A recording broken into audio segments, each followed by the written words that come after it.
Thank y'all for joining us at Building With. This is a Saturday afternoon discussion series on architecture and development. Building With was brought to fruition through a Louisiana Historic Preservation grant, and it is done in collaboration between NUNU, Our Transit Authority, and Levity. So, my name is Charles Chasson. Today we will be speaking. Today we'll be speaking with Page Comeaux. So the interview will last for about 30 to 45 minutes, and then we will open the floor to questions from the audience. So if you can hold your questions until then, that would be greatly appreciated. We also have these cubes that have images related to Page's work to look at in reference. So with that said, we can begin. So Paige, can you tell us a little bit about yourself? What interests and experiences led to the work that you do today? Thank you, Charles. Thank you, everyone, for being here. I am an architect, an educator, writer, community organizer. I have a lot of time on my hands, obviously. But yeah, I was born in New Iberia. Raised in a household that was very supportive of my creative endeavors in music and art, and was always drawing with my grandpa and my dad, and naturally gravitated towards the practice of architecture when it was time to go off to college. It's something that was both artistic but also required some attention to detail. When I went to undergrad at the University of Louisiana Lafayette, I had already started to think about architecture as a social practice, even if I didn't quite have the language to describe that yet. And I got a lot of opportunities while I was there in undergrad to design a tiny home in which we were able to house someone who had lost their home after the 2016 floods that devastated Baton Rouge and Lafayette, and I'm sure some of this area as well. And so that got the gears turning for me to start thinking about architecture as not only an aesthetic practice in pursuit of beauty, but also a social practice in pursuit of equity and justice. After undergrad, I went to graduate school at the Yale School of Architecture, and it was there that I was given a lot of time and resources to really develop my thoughts on architecture a bit more, and was really lucky to come across some incredible collaborators and colleagues and professors that helped me to develop my own sensibilities around architecture and social justice. I think of Emily Abruzzo, who I wound up working for in New York later on, but she very bravely at the time taught a studio course about restorative justice. And if you're not familiar with the practice of restorative justice, it's essentially proposing an alternative to the current carceral system. What we currently have being based primarily on punishment, and seeking out a process that's based on restoration, restitution. What does the person who has been harmed need to be made whole, and how can the person who's caused harm take accountability for their actions? And so that was in 2018, and then I graduated in 2020. The murder of George Floyd happened, Black Lives Matter movement. So as I graduated and moved into practicing architecture in New Orleans, all of those experiences were kind of in my mind, thinking about what more could architecture do beyond the some aesthetic goal. And I started doing some community organizing around prisons and mass incarceration in New Orleans, which is very relevant in Louisiana particularly, because Louisiana incarcerates more people per capita than any other country in the world. Maybe we're the first or the second, but it's always been like a very high rate of incarceration. And I found myself growing in a direction politically or intellectually that I started to feel like I couldn't bring the communities that I was organizing with into the process of architecture, because it can be very insular within the practice of architecture itself. You're oftentimes working with people who at least have enough privilege to have a 4-year college degree. And in my case, everyone in my office had a master's degree. And generally the practice of architecture tends to be majority white as well. So it's really hard to have a conversation, or even, especially like insert some concepts of race or class into a project when you're working in a space that's upper class and white for the majority. So fast forwarding to now, I'm now working at a design nonprofit called Co-Locate Design in New Orleans, where we actually are trying to legitimately address race and class in the built environment. Awesome, thank you for sharing that with us, Page. So now that you mentioned Co-Locate, can you tell us a little bit more about the organization that you work for? For instance, what is the ethos of the company, and how do you all go about incorporating that into the projects that you work on? Co-Locate is a design justice practice, and we're also a nonprofit, which is kind of unique in the architecture space, maybe for good reason. But that gives us the ability to apply for certain grant funding and philanthropic funding to support community projects that maybe a particular community can't fund themselves. And so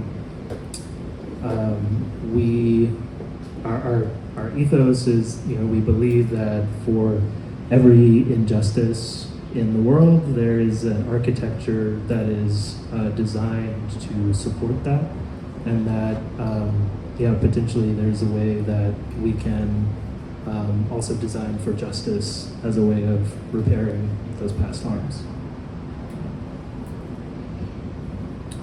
So from what I know about Co-Locate, community seems to be a really important part of the work that they do. How do you all, or like what processes do you use to identify or define community, especially the ones that will be affected by the projects you work on? And does that include things like community feedback? Yeah, more than feedback, we are looking to make community members, whether it's like a cultural community or a neighborhood community, it doesn't have to be like isolated to a geographic area. We are looking to make that community members of the project team itself. And that often takes the form of what we call community design advocates or community design organizers, where we have paid representatives of that community join a project team for a particular period, or the entire duration of the project.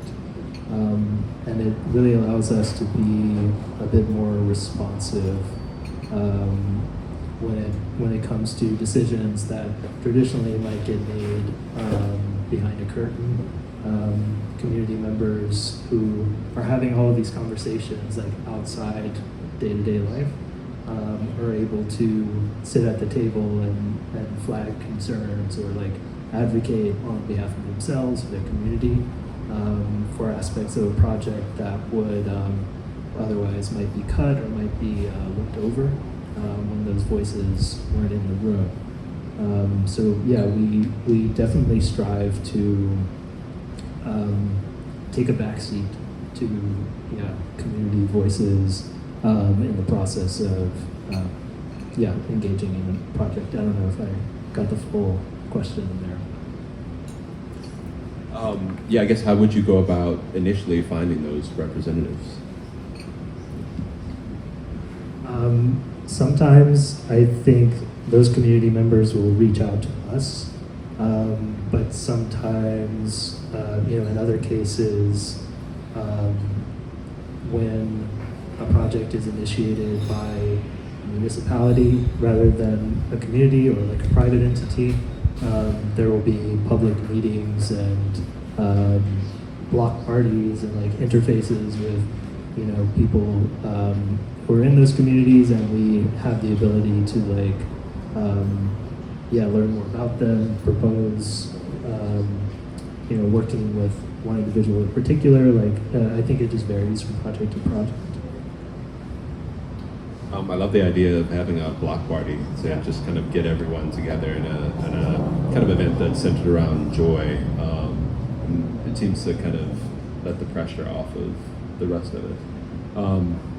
So if we can shift to your work on the architecture of prison systems for a bit.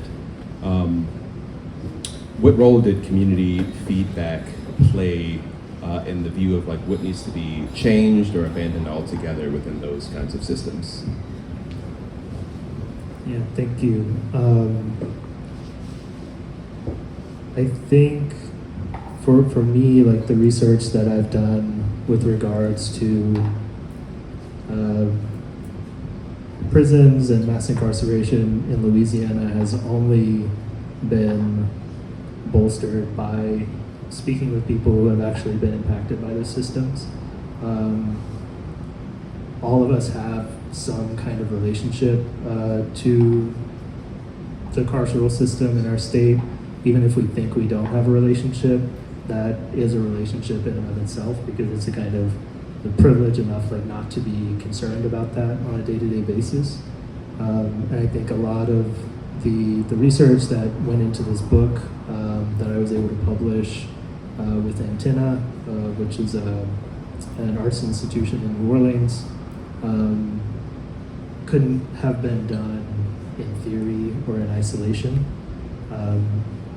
And just speaking to individuals like Paul, who I mentioned in the book, but who is an organizer also with an organization that I'm a member of called NOLA to Angola.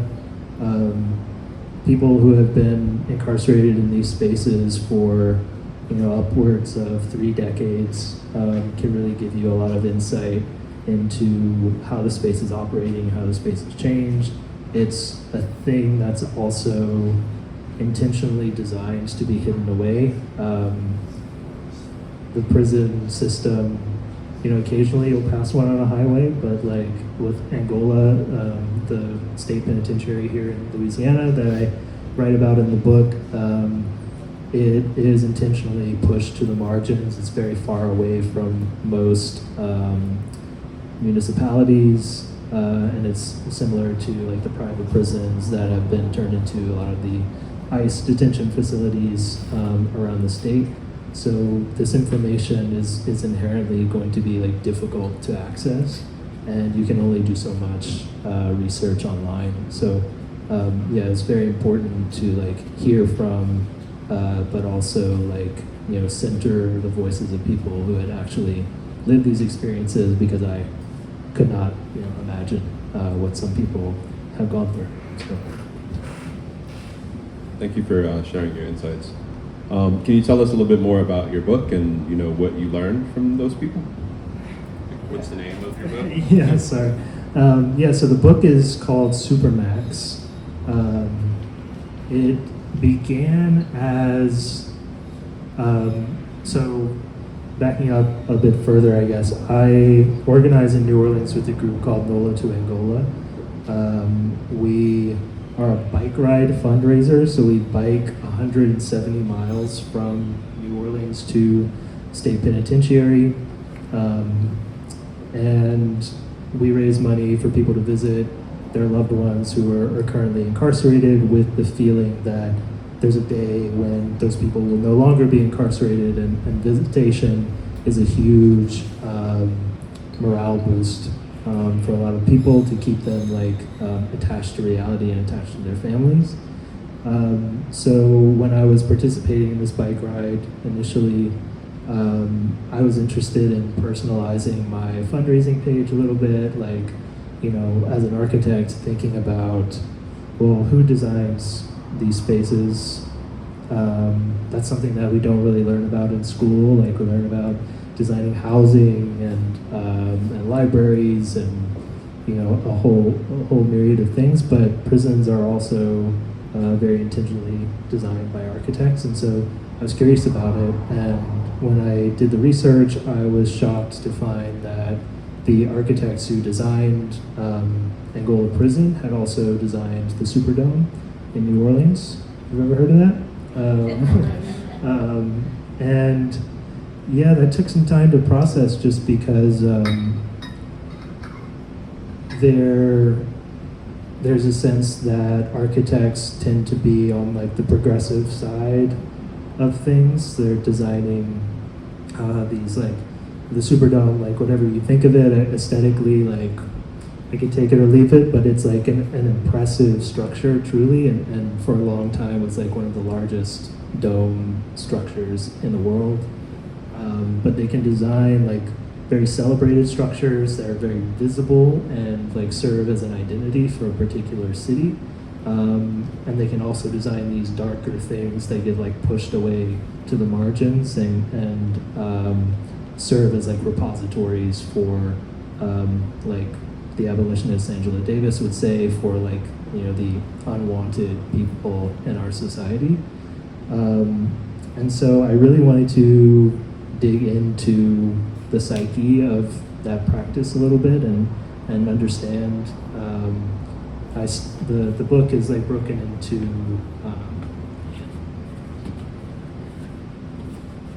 the book on the left and right sides are broken into two parts. One looking at the Superdome, and the other looking at Angola, which is a maximum security facility. And yeah, I in terms of the prison, learned more that reaffirmed my feeling about how architects should not be engaged in prison design, especially at this stage, because Angola, if you're not familiar, it's called Angola because it was the name of the plantation that occupied the space before the prison was built.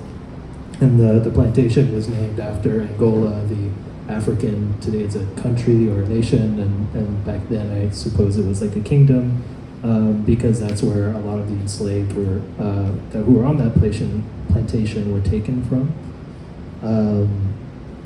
And at the time, in the 1950s, when the prison was designed, the narrative felt very familiar to me, to how prison architecture today is sold, that it's we're working through some improvements, we're making progress, we're going to make this thing better and more hospitable. At the time, in the 1950s, Angola was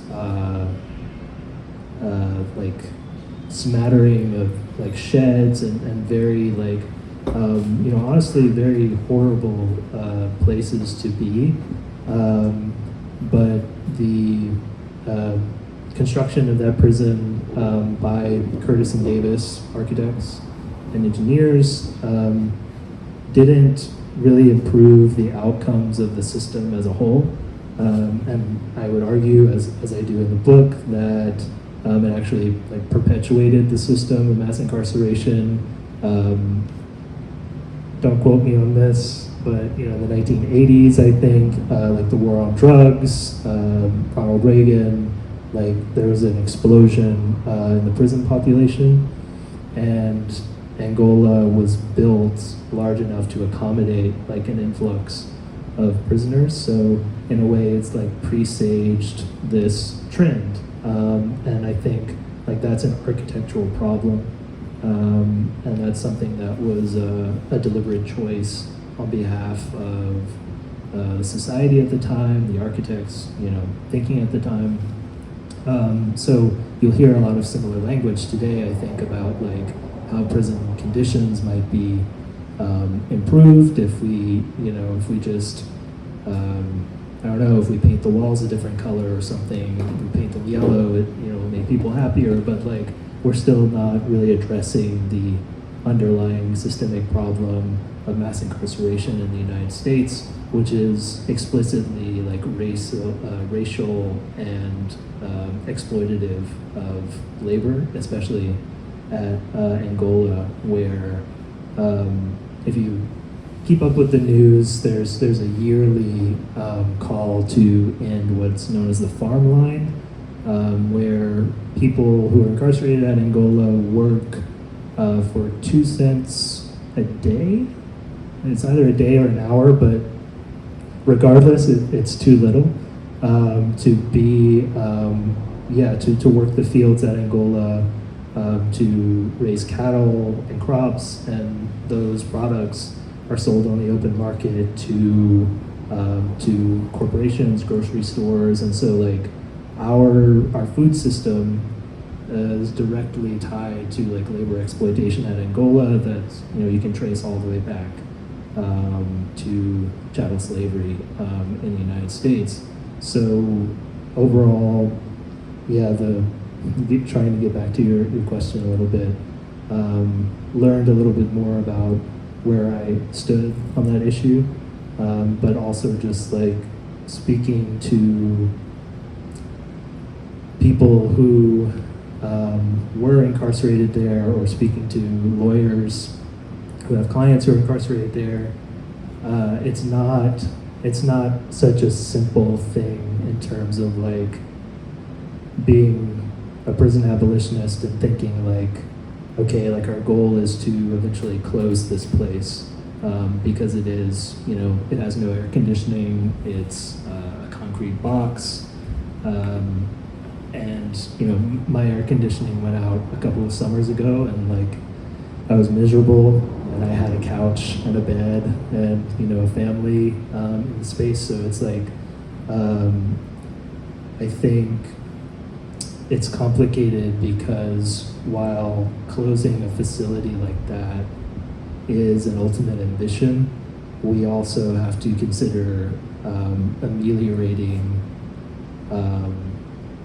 the difficulties that people are having like in the space currently. And like there was one point like as a prison abolitionist where I was thinking like any engagement with prisons by architects is wrong. I think the more I learned about the kind of timelines for what's going to happen in this space, I'm being very long-winded, but there, Governor Landry, I believe, when he called the special session on crime in the legislature, they passed a measure, I want to get this right, but I think it eliminated parole for crimes after August 1st or something like that. So parole has historically been a kind of like pressure release valve where nonviolent offenders, people who have served the majority of their sentences, can be released. But with that release valve closed, now the prison population is going to balloon and grow even more. So there are like these offsetting forces that are both like practical and political that make the current situation quite untenable.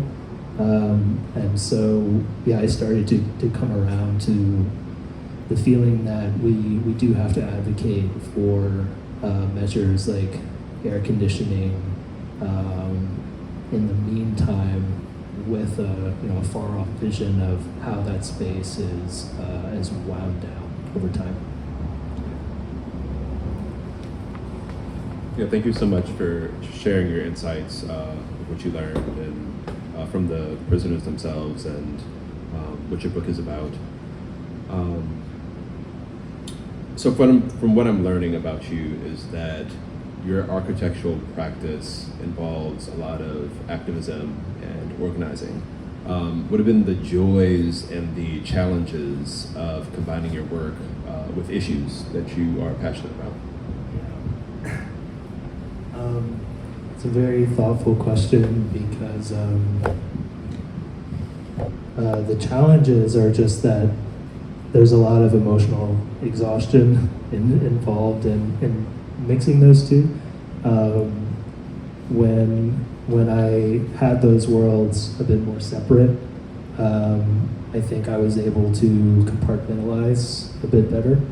But when you're working with people who you love or people who are in your community, your friends, it can be quite fraught at sometimes. Very, very challenging to manage some of those relationships and work that is so relational. But the joys on the flip side of that, in a very similar vein, are that it's work that you do love, and that you're working with people who are of a similar mind, and you feel like there's a purpose to it as well. So double-edged sword, but yeah, making it work for the time being. Yeah, you got to take the good with the bad. Yeah. So to wrap things up, are there any projects that you're working on now that you were particularly excited to share with us?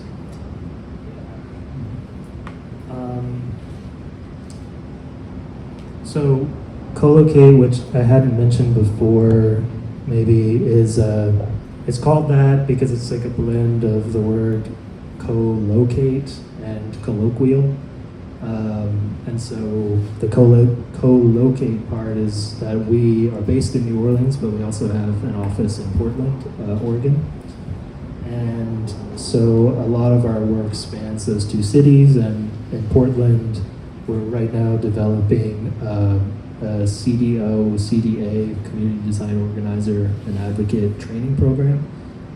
So when you mentioned before, like how do you identify particular community members, like this program will allow people like outside of the context of a project to be trained on how the built environment works, what the phases of a project are, what is the best time to engage with a certain institution or entity, like as a project is proposed or under development.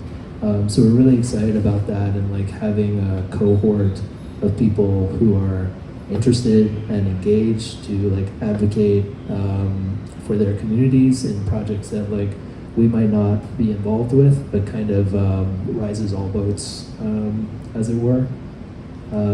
And so that's a grant-funded project with Meyer Memorial Trust, which is a foundation in Oregon. And here in New Orleans, I have been working on mixed-use building, offices with residential above for Jane Place Community Land Trust, which has several properties on which they have fought to create permanently affordable housing in New Orleans. And aside from that, personally, I'll be presenting a paper expanding on the research that I did for the book at an architectural historians conference in Mexico City next year. So yeah, looking forward to making that trip and actually sitting down with this project now that it's complete and expanding it on it a little bit more. Yeah, those all sound like really wonderful projects that will bring in community members to work with you all. So thank you so much for sharing all of your thoughts and your research today. I think with that said, we can open with questions from the audience if anybody has any. Kaylee?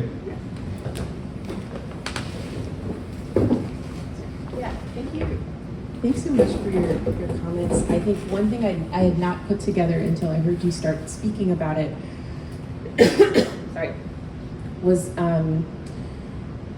like thinking about, this isn't new, but just thinking about Angola as a prison system, but as a place where people are captive. And I'm also thinking about historic preservation and thinking about plantations as also places where people were captive. And in one way, when we look at plantations, we're also looking at prison systems, thinking about how Angola was a prison system. And before that, it was an old Homo village site.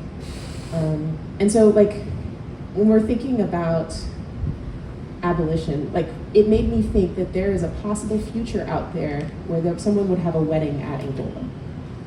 And it made me think about, like, what do you think would be the correct next use for Angola as a place? Thank you. Yeah, that's a really chilling thought. I can point to, and I'm also glad that you brought up, just for some clarification, that like I like when people still refer to Angola as a plantation, because it's essentially been open for 200 years continuously, and there's still people like working the land where potentially their ancestors worked that land enslaved. I can point to a project that Coteau worked on in St. Louis called Re-Envision the Workhouse. And the workhouse was a pre-trial detention center where over its life, at least like 95% of the people incarcerated there were never convicted. So it was a space that the community had there was like an initiative, the city was behind exploring closing down the site and what the former use of that site would be. And there were some proposals like potentially like closing the site and putting affordable housing in the prison, using the site as a solar farm, amongst many others. And we worked with them to like envision what the consequences of those things would be. And yeah, I've thought about that as well. Like I don't really have an answer or an idea. I think it's something that like comes through intense engagement efforts and discussions, and like yeah, it could be a very beautiful and like restorative process. Like one of the recommendations as part of the workhouse project was that the people who lived there didn't want to wake up one day and see that the whole thing was just bulldozed and gone and like kind of just like swept away from memory, because it was like a site of trauma that there had to be like some recognition of the harm that had been caused there. And so one of the recommendations was like a public or like a collective dismantlement, like having people actually be able to like participate in its in the demolition. So I think that could be, you know, one aspect of it. But again, just to reiterate, yeah, I think it's a process that has to involve many people. Yeah. Look into you. All right. Three things, stories. A woman here in town lived by Angola, and she said, a younger woman, and she said she saw swimmers leaving Angola and being captured by helicopter.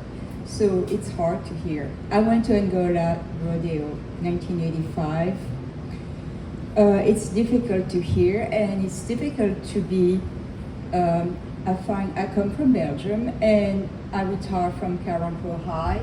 We had policemen and girls fighting, even if they were white, they were arrested in front of our eyes. And a lawyer from New Orleans, a woman from New Orleans, a Creole woman from New Orleans, who was a lawyer for the state, said they don't have to arrest the girls in front they can just send something. So the system I find when I retired 7 years ago, there is such a discrepancy between wealth and poverty in this world that I could not be aware till I had to struggle in struggling schools. So it's hard to hear. I heard there is no air conditioning. And one more thing, when we have Cinema on the Bayou in Opelousas, they show, Pat Mears show his movie, Pointe Noire.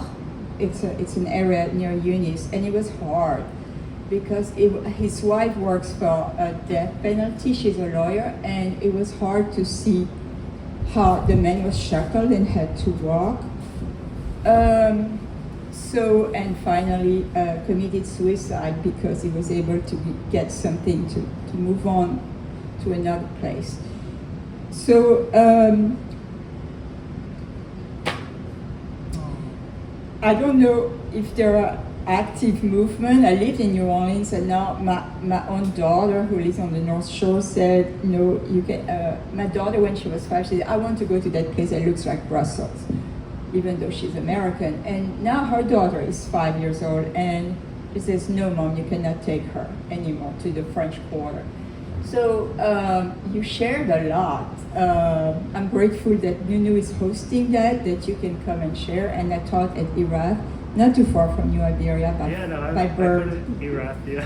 I taught there for 7 years, and it was a different school. But one last thing is 12 Years a Slave. I didn't know it was a movie made from Louisiana, and it's my friends in Belgium, my neighbors, who said, "No, it's from Louisiana." So I saw it in their airplane flying back. So it's just my feelings. If I don't speak, I drown in feelings. So thank you for listening. Yeah. And I really want to know if there is action taken, if we can push. In Lafayette, where I live, in the Saint Street, one old lawyer, she has on her bumper, "Open up the prisons." It's called nursing home because they are staying so long and without air conditioning. So thank you for sharing. Thank you.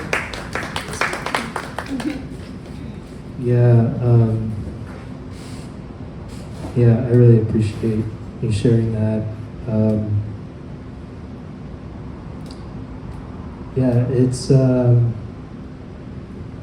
It's really a difficult system to confront, especially when you think it can't get any worse and it's worsening further. I think just to pick up on the final point that you made about the prisons being nursing homes, like there are people who have been there upwards of 40 or 50 years, and I won't go into this too deeply, but just to say that if we just accept, which I don't, but let's just accept the framework of the current justice system, that your punishment for a crime is being removed from society. That's not what's currently happening at Angola. What is happening at Angola is tantamount to torture and cruel and unusual punishment. And that's not just me or like other people theorizing on that. There's like the UN Special Rapporteur has actually like classified it as that in the past. I think if we're strictly talking about the construction of new prisons, like those pop up all the time, and usually like fly through the permitting process. And so I think it's like, just as an architect myself, like I find it, I feel like it's incumbent upon me to oppose those types of projects, but also, being like civically engaged to an extent to oppose legislation or policies like the ones we were talking about before that actually will will grow the prison population over time. And so, yeah, like New Orleans is a hub for, there are so many organizations, the Innocence Project, Promise of Justice Initiative, the First 72 Plus. They provide housing for people who are newly released, because when you have been in prison for a long time and you come out and you've lost your housing, you've lost your family, potentially your job, it can be really hard to get back on your feet. So I just say that as an effort to say that, like, if we think about how to like counteract the prison system, it also involves like a lot of building efforts and building up like capacity of like social services and housing and things that actually like diminish the prison population like outside of legislation. And I think Ruth Wilson Gilmore, who is a wonderful scholar on this subject, has said that like prison abolition gets a bad rap because it sounds like it's about like tearing things down, but it's actually about like building things up. It's actually like we need to have like build positive, life affirming spaces for everyone to like dismantle the system from within in a way. I can yell. I think the other really problem, of great concern is, it might not apply to Louisiana, but nationwide, is the privatization of prisons, which you have private companies who aren't interested in rehabilitating. They're lobbying to keep people and to send more people. So they're lobbying against parole. They're lobbying, against any reform. So I'm sorry, this isn't a question. I just want to point it out. No, we can. We've heard some positive things, but there's still a lot more negative things. And privatization is, I just there's less accountability in terms of abuse, and so I'm sorry to pump people up. No, unfortunately, like a lot of these conversations just end like, yep, like it's very hard. But if you're all familiar with Gina, north of here, there's a massive ICE detention facility there. It's a private prison run by Geo Group, and it's just been in the news because that's where Mahmoud Khalil was detained, was taken from his home and detained there and threatened with deportation recently. And what I learned about that facility, again, is very similar to Angola in the sense that I had to drive like 4 hours from New Orleans to see it. But what I learned about that facility is that it's the largest employer in the city. Gina is quite small and probably similar to the scale of Arnaudvill and Sunset and Grand Coteau, and there's also the tendency for these institutions to be sold as job creators, but I think to just try to maybe put a positive spin on it or get back to what I just said, that like we have to push back against that insinuation, because we know that's BS, and that we can have jobs in many other facets.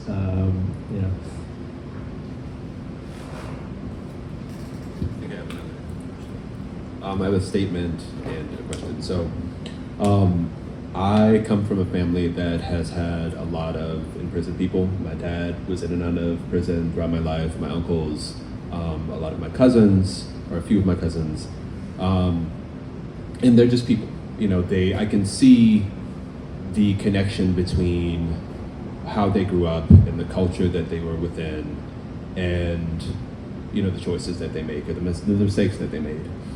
So I've spent a lot of time thinking about what does an actual rehabilitation, like what does actual rehabilitation in the context of crime look like, especially when it's not incentivized by monetary gain, or because that's pretty much like a lot of what the prison system now is based on. It's like, oh, we have to make money, so that incentivizes people, that incentivizes the police system to arrest more people. So yeah, what do you think actual rehabilitation rooted in healing looks like? Healing people from the probably the trauma that caused them to do certain things. Yeah, I'm sorry that you've had to experience, been on that end of the system as well. I think on the one hand, it starts at the source and creating institutions, like investing, like I've heard so much this weekend about the divestment from, arts organizations and, public libraries and schools, et cetera, et cetera. And so there has always been, but it's intensified, like a concerted push to defund those types of institutions, and the police are not being defunded, no matter how much that's used as like a scare tactic. Like the funding for those organizations has grown steadily over time. I think in terms of like the facilities or the places that people find rehabilitation in, they have to be in communities. They the whole reason for our organization's existence is that we bike a really long distance because people have to travel this distance, and we raise money because people can't afford to. Like, these facilities have to be close to home, and people have to have contact with their neighbors, with the people who they've potentially harmed, and be held accountable for that. Really, I'm just speaking from the lens of restorative justice, that key factor of it is not the punishment aspect, but it's being made to face up to what you've done, but also having the ability to speak your piece as well, and really drill down on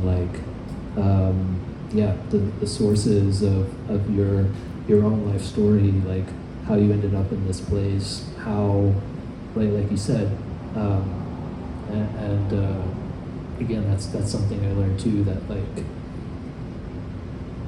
my most of my youth was colored by television and Angola. I don't know if it still is, but it was like a field trip offered to many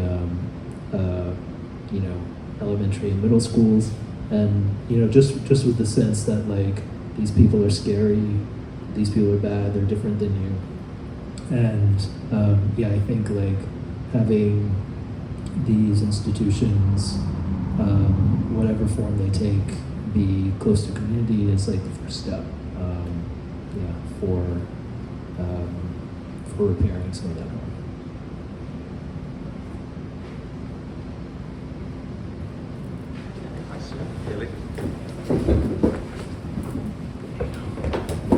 I've been sitting here stewing on your concept earlier that we were talking about dismantlement as a process of restorative justice. And I've been thinking about that in reflection to this idea of historic preservation and this concept of maintaining buildings or maintaining architectural features. And I'm wondering if anyone is doing any research, or are there any books, are there any scholars who are talking about the impact of historic preservation on restorative justice efforts?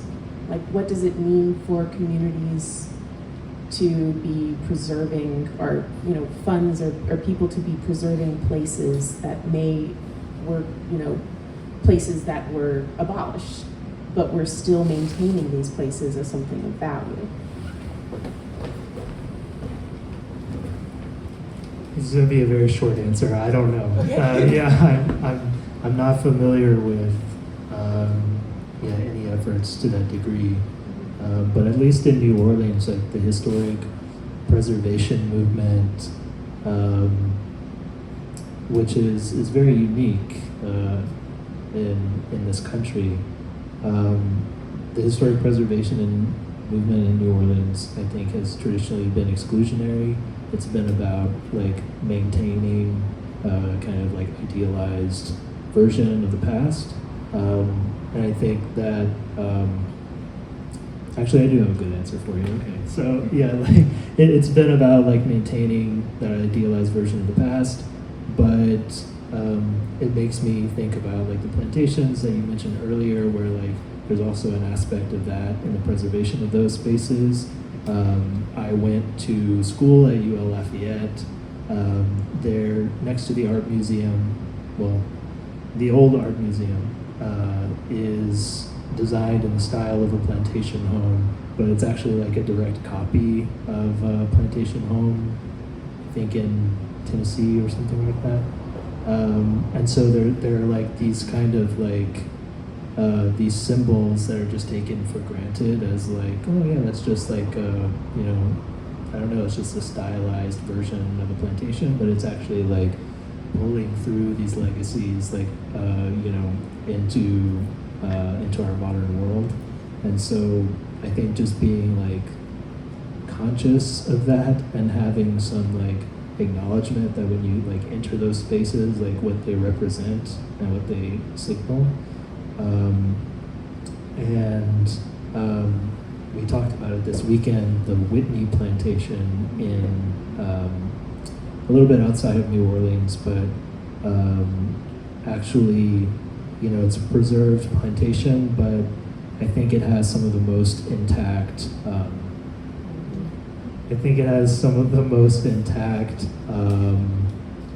slave quarters in the world. Like there's been like an extensive process to actually like highlight that side of what this site was like, and the tour is really centered on the experience of the enslaved who lived there.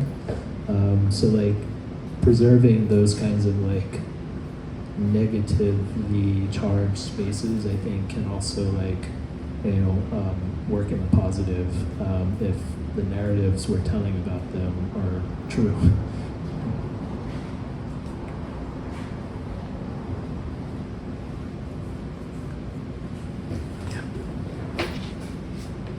So I didn't know the word dismantling, but I understand it's a process. I also hear communication or places to communicate is a beginning, a place where we can hear. Two things. One is a hard one to share. It is what it is. So pro-choice is closing its door in Louisiana. That's the latest news I heard. And a friend who's a professor, an English professor from Romania, and I saw her this morning at market. She sells bread.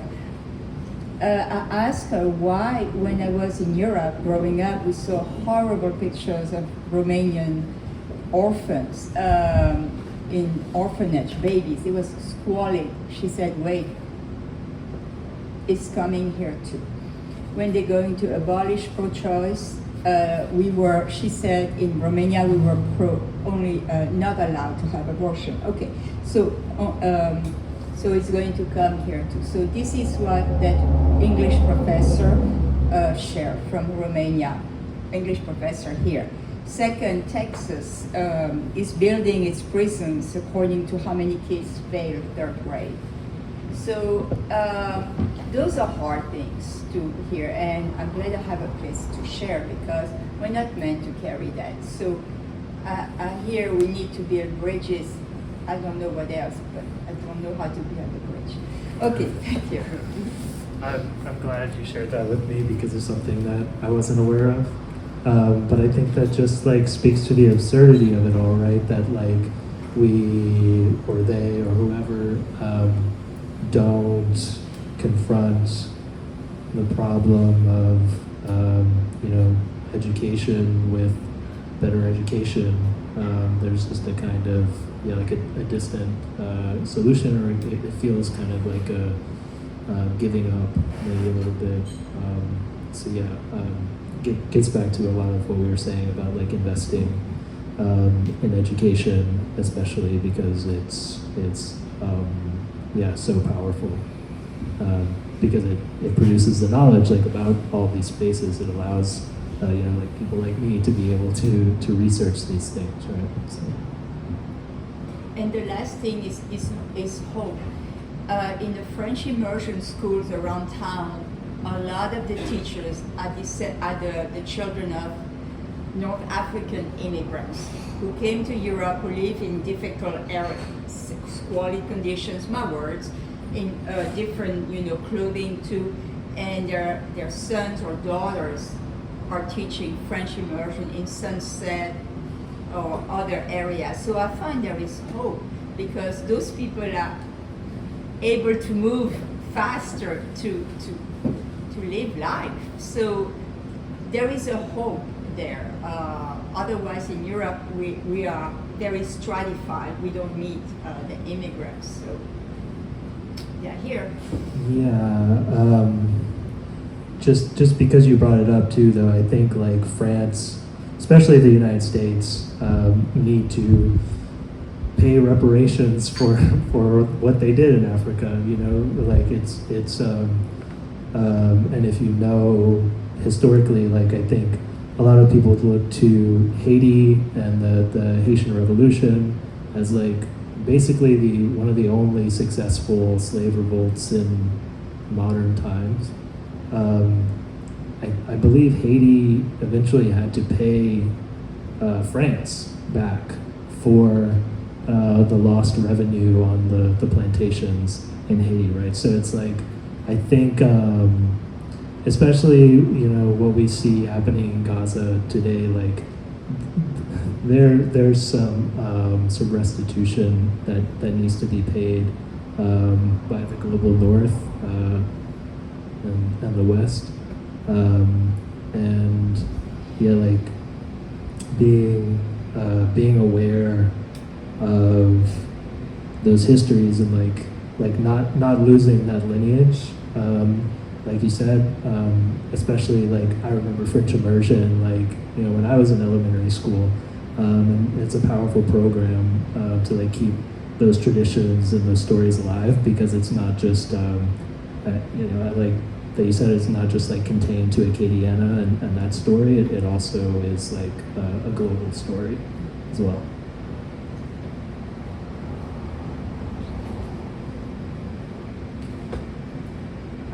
Have a comment. From what we've all been talking about, I think there's a lot of emphasis on truth-telling within history and how healing that can be when you actually acknowledge what has happened within history and talk about it and move past it together.